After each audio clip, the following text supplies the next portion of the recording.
Hey there, it's Pete Checkley for Sample Library Review, and today I'm taking a deeper look at auras from Slate and Ash. Back in April last year, SLR contributor Raymond Ricker put auras through its paces. Raymond commented, "Slate and Ash have shown that the ability to create and manipulate sound is not finite, and with the right minds and technology, the world of sample libraries and the music they help to produce will continue to expand and dazzle the senses."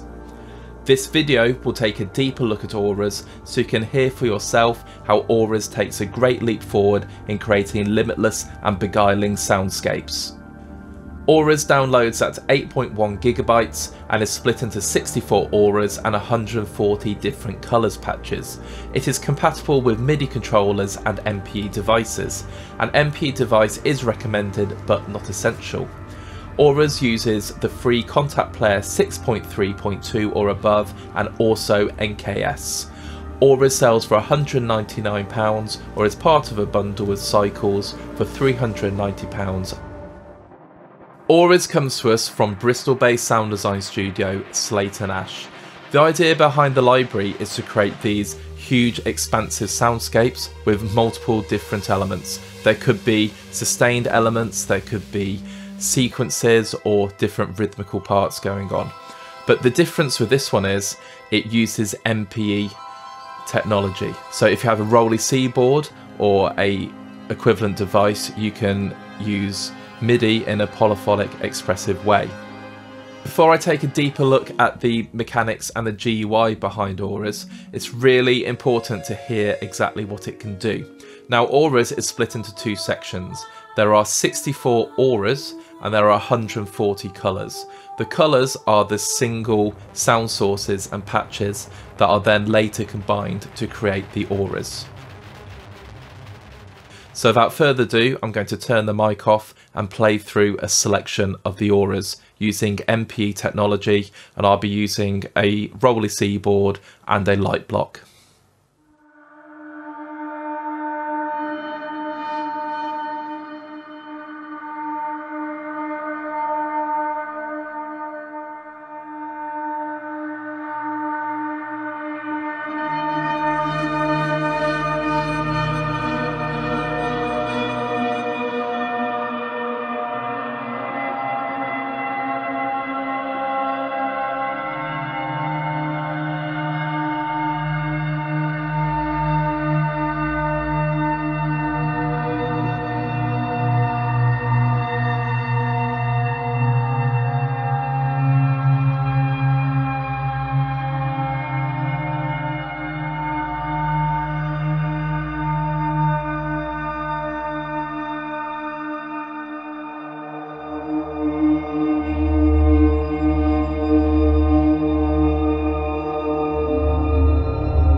So as you can see, the auras are very experimental by nature and have a lot going on. Generally, I was sticking to just using one finger on the left hand and one on the right hand and just evolving the sounds using MPE. And that's what makes this library very impressive, is the amount you can change and manipulate even when you're just using a single note or two notes. So the sound quality already is fantastic. In fact, some of the patches you can have a scene going on and you can just score in real time and create these really lush and emotive soundscapes. Now, referencing back to Raymond's review, one of the key points he made was, while you don't need an MPE controller, one is recommended. So I've loaded up the Fawn minor patch, and it's a wonderful sounding patch, really experimental. And I'm going to play one example using the standard MIDI controller, and I'll use the mod wheel on CC1. So that's the only manipulation I'm going to do. And then I'll play one exactly the same way using the Rolly C board, and we'll just see what the differences are.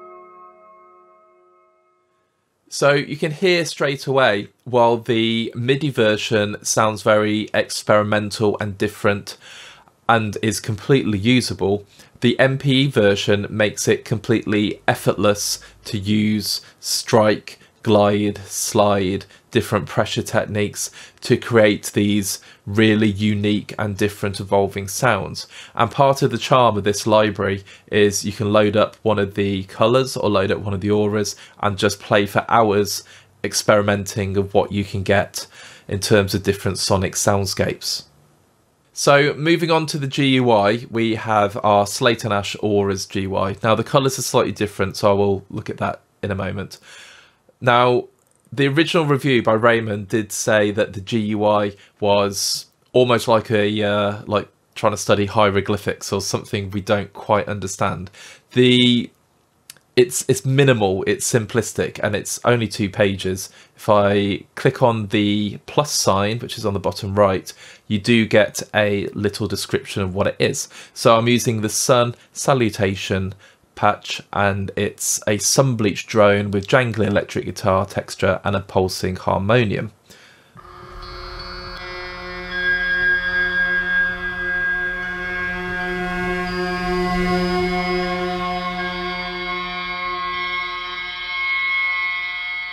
So I just played one G note there, did a bit of sliding about, and you can hear everything else is being controlled. Now on the left hand side we have our 1 to 4. Now the 1 to 4 are the 4 colors layers that make up this patch, and then going vertically down we have the volume, reverb, the attack and the release. So you can adjust all of those for all 4 of these colors. If I just go back to the original. Now on the bottom right you have the harmonium, synth and pitch bend, and you can change these and assign these to different CCs, for example, and you can either put it on, if I move it to the light block for example, I've now got pitch bend on the light block.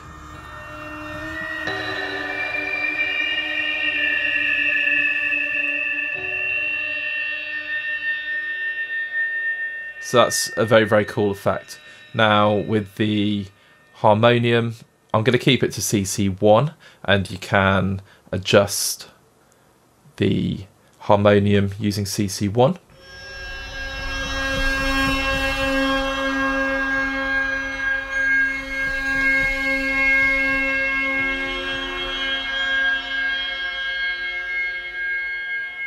So all of these MP parameters are assignable to whichever device you want to use. Now, as I do use a light block and I have it set up as an XY controller, that's a really, really handy function to have. And then up the top here, we have our reverb, we have a hard limiter, and we have a low pass filter. So you can turn these on and off.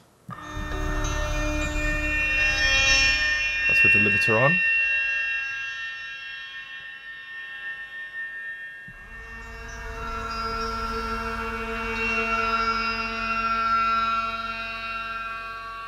And there's a limiter off. And then we have the low pass filter, which at the moment is set quite high.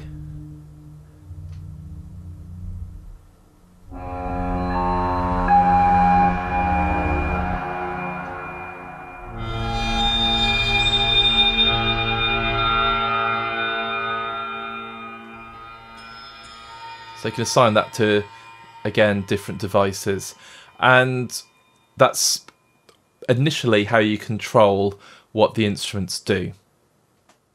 Now, my thoughts on the GUI are, I do really like this simplistic and minimal approach. And Slate Ash did say that they just make everything sort of really clean and minimal so you can change and sculpt and do as you need. I also agree with what Raymond said in the original written review. While it does look really clean and crisp and everything's right there in front of you, it's so difficult to understand what each button or control does. So I really recommend that you read Raymond's review if you're considering purchasing this, because he does go into real great detail about what everything does. So that's a plus. Now, just an idea would be if you have a mouse over and a bubble pops up and it shows you exactly what each one does, and that could be toggled on and off. That'd be a really cool addition. I did check in the download contents and there wasn't a manual, so I had to do a little bit of digging, and I did obviously work out what everything does.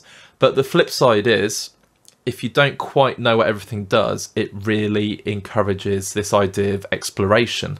So I did spend ages just clicking things and playing different sounds, and it does turn these snapshots into, it is quoted as being like an infinite, limitless soundscape. And yeah, I mean, you can create thousands of different sounds out of what is presented here. Infinite, I mean, infinite is infinite. It's a lot. I think you'd be hard pushed to go for every single sound and find everything you can take out of this instrument. But it's, it is top class. It's experimental. It's very, very different and very, very niche. And so far, I'm incredibly impressed. So let's look at the colors and look at the sounds that create these auras. For the colours, I've decided to take the aura forms and break that down into its component parts. So forms has 3 layers. It has forms bowed synth, forms profit, forms soft bow. Now, when you combine all those together, that creates the aura. The GUI is quite large, so I've managed to squeeze everything into the window that you can see in front of us. And I cannot show the keyboard, but I will just be playing single notes. So the first one is bowed synth.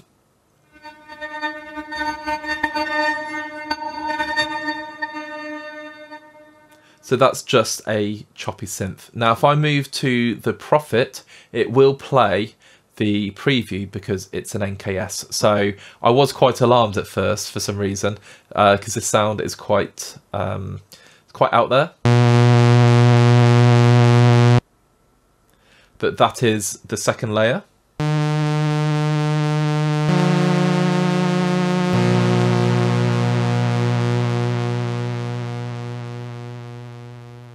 Then the third layer is the soft bow.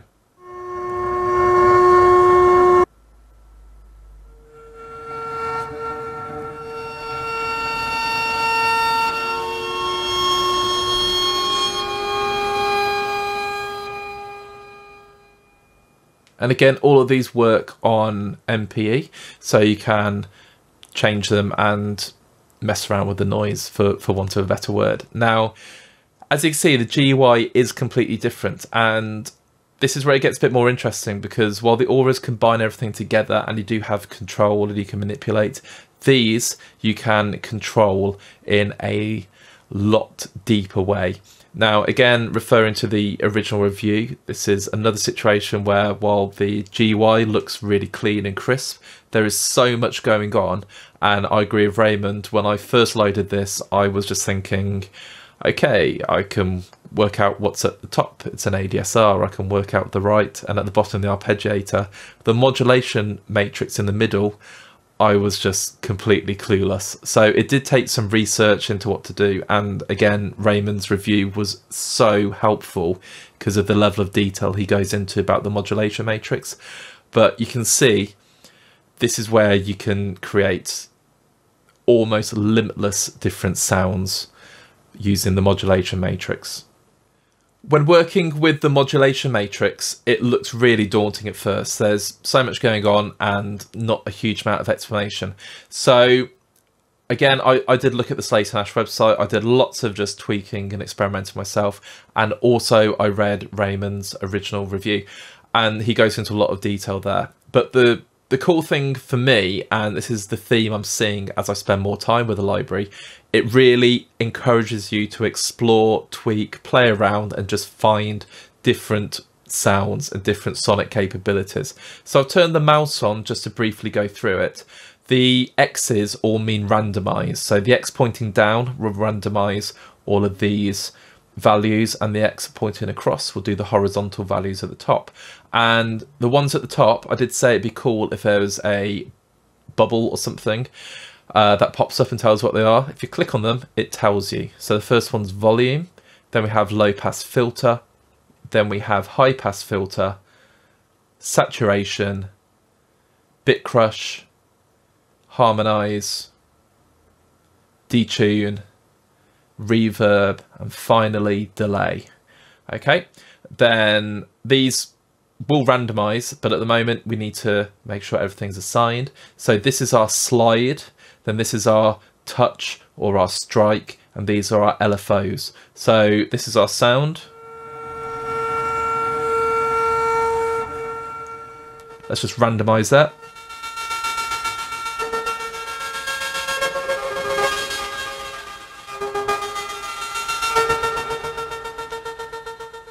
Now you can hear that's changed quite a lot. Let's just do it again.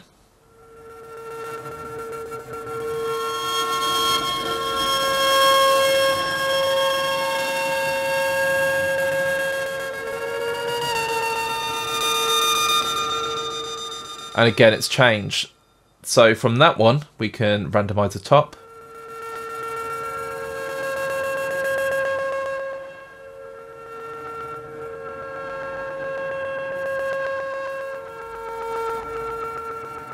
And these values are all changing, and you get more subtle differences.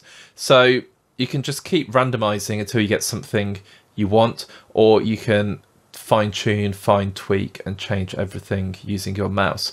So this for me is where the claim of being infinite can almost be validated. Now, I'm no mathematician, but I know there will be a combination of each of these parameters and each of these values and putting it together, but there is no way you'll ever be able to use all these combinations for all of these different colors and just, you know, get to the every combination, I guess, of every sound in this library. So the idea of infinite, I can kind of see it. I'm never ever going to hear everything this library has to offer because there is so much, and I think that is the whole point.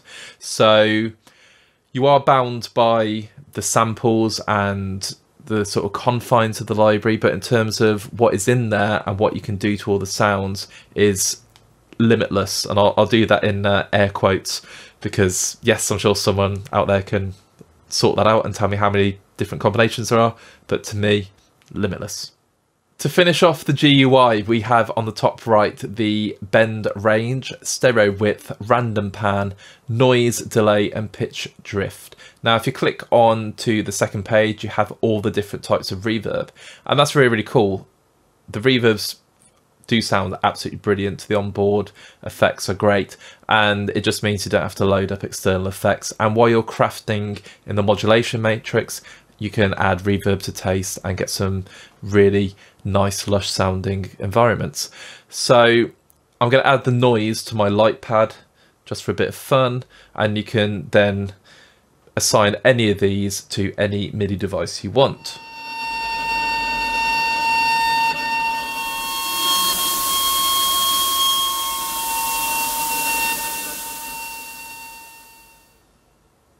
So you can hear there that the noise came in as I was adjusting it using my light pad.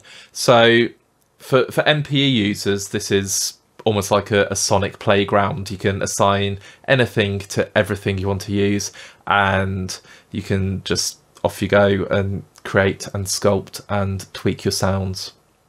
The final part of the GUI is the Arpeggiator. So I've put a Glock sound, which is part of the Cassell Shades aura, and it sounds like this. And if I turn the Arpeggiator on, instantly you have an arpeggiation effect.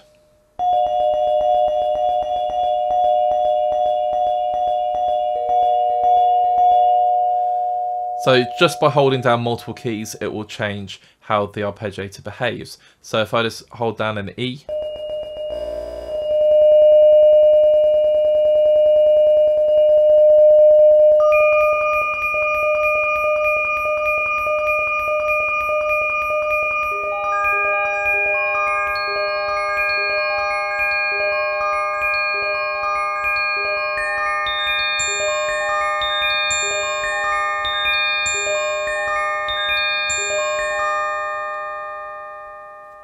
you can create some really cool effects. So the Arpeggiator is a really, really useful tool. Now, I did purposely change to a single playable instrument or a playable note, which was the Glock, because some of the colours are very busy and have a lot going on. So when I experimented and used the Arpeggiator on those, sometimes it came out too busy, you couldn't work out what was going on, and it was a little bit too much. But on sounds like the Glock, and there are various other sounds throughout the colours that will use the Arpeggiator incredibly effectively, it just saves a lot of time, and again, it really expands the sonic capabilities of the library. So the Arpeggiator, really, really good addition. Just make sure you're using it where you want to get the sounds you want. So my final thoughts on the library are, I love the sounds this library can create. So the sampling is brilliant, the onboard effects are great, and it's just so customizable. There are so many different parameters you can mess around and play with and create these wonderful different sonic landscapes. The GUI, I will agree with Raymond, when I first load them all up, they were just so, what's going on here? I can make out some of it, but I can't be sure what everything does. And again, that does invite the idea of experimentation and creativity, but sometimes it is nice just to know exactly what everything does, so it's not too overwhelming. But that said, the learning curve, maybe it took me about half an hour just to really understand how the instrument works, and then I was off and away experimenting and playing. I love the MPE usage. MPE instruments, I would just say they're getting more fashionable, they're getting more commonplace now, and this one really stands out because there is, again, so much you can tweak with it. So yes, the sounds are fantastic, there is a learning curve with the GUI. One thing I will say, the colours you can really get under the hood and manipulate and change. When they're combined as auras, you do have less tweakability, less things you can customize, less things you can sculpt, and it'd be really nice if there's a way you could go into each layer and still change all the parameters like you could as colors. So that's something to consider. I'm not entirely sure how feasible it is. If I did really want to do that, I could take the individual colors, individual sections, and I could put them onto a different track and manipulate them that way. So there is a way around that. It'd just be really cool to have that all in one package. But For me, I am really impressed with Auras. I think it's a fantastic addition for the experimental composer, for the soundtrack composer, video games, anyone who needs to create a instant atmosphere, something a little bit different, and something that can range from sounding beautiful, euphoric, to sinister and dark. So I think Slate and Ash have put together a fantastic package, and I'm really excited to see what else they come up with. Thank you so much for checking out the video and our deeper look at Auras by Slate and Ash. I really do recommend that you go and check out Raymond's original review on the Sample Library Review website. It's full of detail and some absolutely great observations, and of course a lot of praise to the instrument as well. So pop over to samplelibraryreview.com to check out all the latest and greatest in musical instruments. Please check out our other videos on YouTube. Add a comment down below to let us know what you think about Auras by Slate and Ash, how you use it in your workflow, and just leaves me to say thanks so much for watching and have a fabulous day. Take care.